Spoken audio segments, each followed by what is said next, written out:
Check out my new Shark vacuum. Been using it for about a week now. Works while pivoting. Okay, hold on. I'm not sure how much you could hear.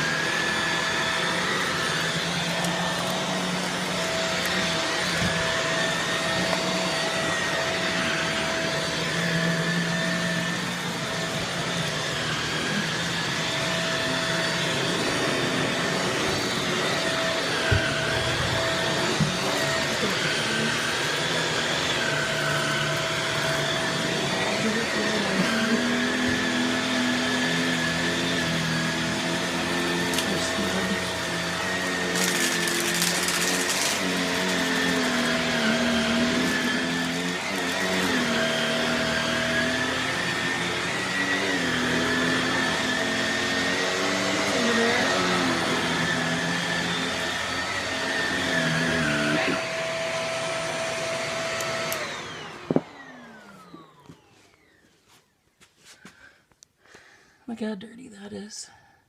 That's from vacuuming twice. Only downside is that's the filter, not that. So it actually doesn't hold a lot. Seems like I have to empty it every single time I vacuum. Besides that, it is definitely something I'm getting used to. It's extremely lightweight. But I really do like it and how many options it has, like taking off the whole canister on the top to be able to use the hose or get underneath somewhere real tight like that.